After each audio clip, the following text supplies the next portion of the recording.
नमस्कार दोस्तों, मैं आपका भाई रितेश निगम। स्वागत है आप लोगों का आज के लेक्चर में। और आज हम लोग करने वाले हैं overview of cell. In the previous lecture we have learned and we have read about the cell basic and the cell theory, and today we will be going on the new topic, that is overview of cell. तो यहाँ पर हम overview of cell यानी कि cell का overview एक लेंगे, उसको ऊपर ऊपर से एक टटोलेंगे, छान मारेंगे और उसको समझेंगे। तो बिना टाइम व्यतीत किए चलिए स्टार्ट करते हैं लेक्चर को।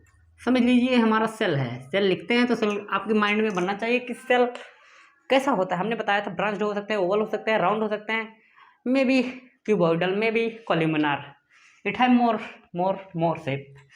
तो अगर हम सेल कहते हैं तो आपके माइंड में एक छोटा सा स्फेरिकल शेप बनना चाहिए सेल। और सेल के अंदर अगर हम लोग देखते हैं तो सेल के अंदर हम लोग अगर पाएंगे, देखते हैं शेल है। अगर हम लोग सेल देखें तो ऊपर से हमें क्या दिखेगा? Cell wall. और जस्ट उसके अंदर एनिमल सेल्स में हम पाएंगे सेल मेम्ब्रेन। यहाँ पे सारे मतलब प्लांट सेल हो या एनिमल सेल हो, प्रोकैरियोटिक हो यूकैरियोटिक हो, तो उसको हम एक साथ में लेकर चल रहे हैं। इसकी वजह से स्टार्ट में हम सबको बनाएंगे। तो सेल वॉल एनिमल सेल के अंदर होते हैं, एनिमल सेल के अंदर प्लाज्मा मेम्ब्रेन होते हैं। सेल वॉल प्लांट सेल का है, उसी के जस्ट अंदर जाएंगे तुरंत हमको सेल मेम्ब्रेन मिलेगा।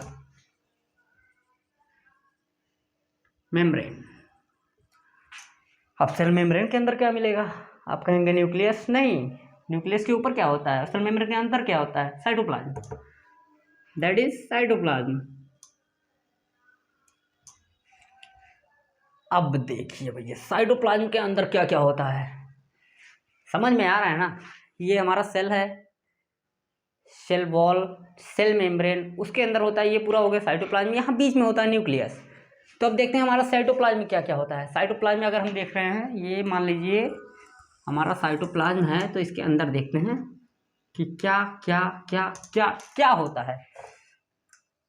That is cytoplasm. And cytoplasm में हम देखेंगे सेल ऑर्गेनेल्स होते हैं। सेल ऑर्गेनेल्स जैसे कि ER, Golgi body, micro body, mitochondria, plastids. तो साइटोप्लाज्म में अगर हम देखते हैं तो हमें दिखते हैं सेल ऑर्गेनेल्स। एंड और क्या दिखेंगे? हाँ, न्यूक्लियस दिखेंगे। न्यूक्लियस सुंदर दिखा रहा ना भाई? हाँ, सुंदर तो दिख रहा है। Nucleus, cell organs and nucleus. Cytoplasm में हमें क्या दिखते हैं? ये हमारा cell wall, membrane, cytoplasm and nucleus. Cytoplasm में हमने क्या देखा?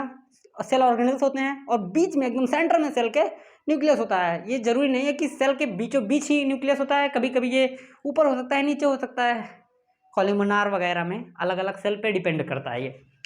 तो हम देखते हैं सेल ऑर्गेनेल्स। सेल ऑर्गेनेल्स भी होते हैं, it may be double membranous, single membranous and can be membraneless. तो firstly we will see double membranous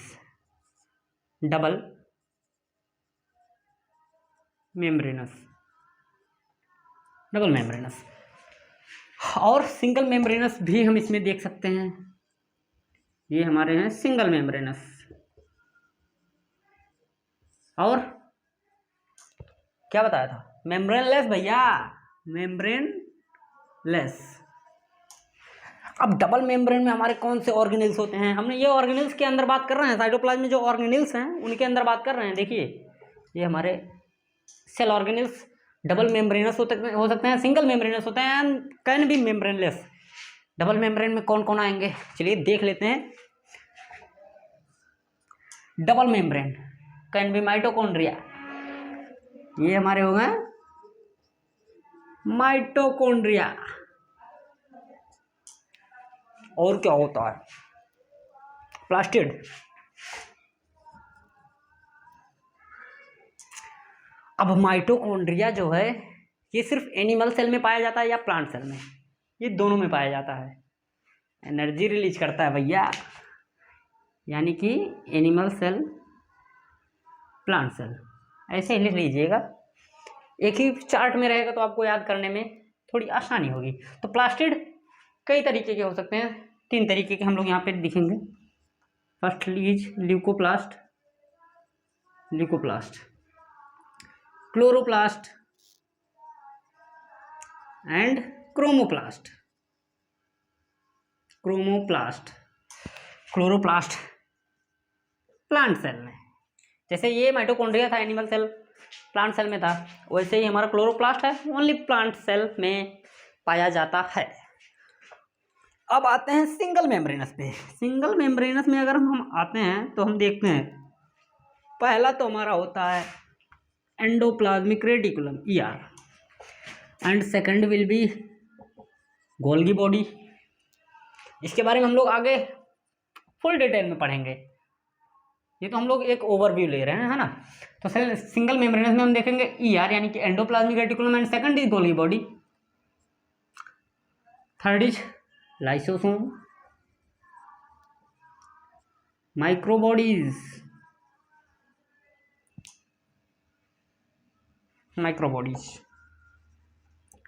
और हमारा एक बचता है वैक्यूल हो गया। अब एंडोप्लाज्मिक रेटिकुलम, गोल्गी बॉडीज और लाइसोसोम्स। वैक्यूल तो आपको दिखता है कि हाँ सिर्फ प्लांट सेल में पाया जाता है, लेकिन ये endoplasmic reticulum, Golgi body, lysosome, ये तीनों एनिमल सेल, प्लांट सेल दोनों में पाए जाते हैं। अब इन तीनों को अगर देखेंगे, एनिमल सेल, प्लांट सेल, इन दोनों में ये भी पाया जाता है, इनमें भी, ठीक है। तो माइक्रो बॉडीज भी कई तरीके के हो सकते हैं, ये छोटे छोटे होते हैं। हमारे सेल्स में अगर देखेंगे तो माइक्रो बॉडीज छोटे छोटे होते हैं, तो वो स्फेरोजोम, ग्लाइऑक्सीजोम, पेरोक्सीजोम, 3 तरीके के होते हैं। तो ये खैर NCERT में नहीं दिया है, ग्लाइऑक्सीजोम के बारे में थोड़ा सा दिया था, तो शॉर्ट में लिख देते हैं, स्फेरोजोम, ग्लाइऑक्सीजोम एंड पेरोक्सीजोम। और वैसे ही हमारे पास मेम्ब्रेनलेस होते हैं। मेम्ब्रेनलेस में हम देखेंगे तो 2 होते हैं, पहला होता है राइबोसोम, दूसरा होता है सेंट्रोसोम। हाँ, तो ये होते हैं, पहला हमारा राइबोसोम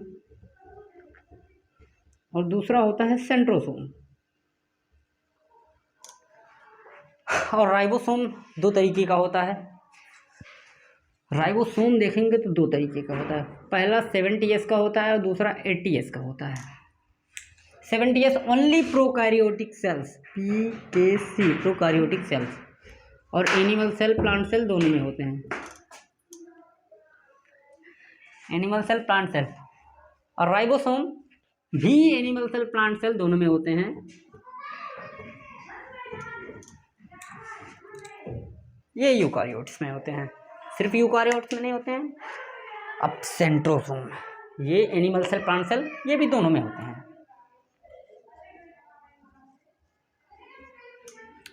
अब आते हैं हम न्यूक्लियस पे। साइटोप्लाज्म के अंदर हमने देखा ये सेल ऑर्गेनेल्स के बारे में। सेल ऑर्गेनेल्स हमने बताया double membrane, single and membraneless भी हो सकते हैं। तो और मेम्ब्रेनलेस में हमने देखा राइबोसोम, सेंट्रोसोम। अब हम आते हैं न्यूक्लियस पे।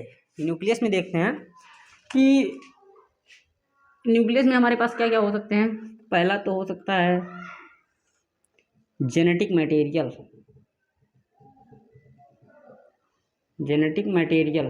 जिसको हम लोग कहते हैं DNA। और दूसरा हो सकता है न्यूक्लियोलस।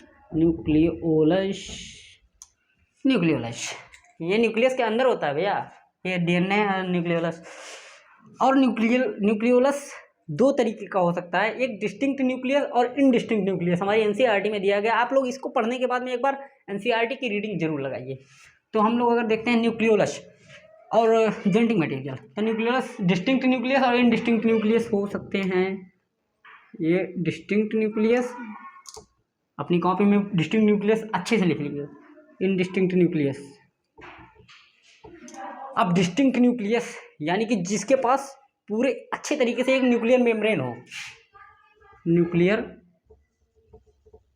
वो डिस्टिंक्ट न्यूक्लियस होता है।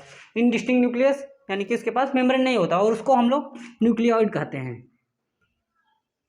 ये ज़्यादातर प्रोकैरियोट्स में होता है इनडिस्टिंक्ट न्यूक्लियस, और उसको हम न्यूक्लियोइड्स कहते हैं।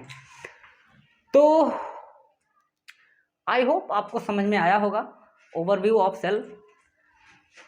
तो मिलते हैं नेक्स्ट लेक्चर में। जय हिंद।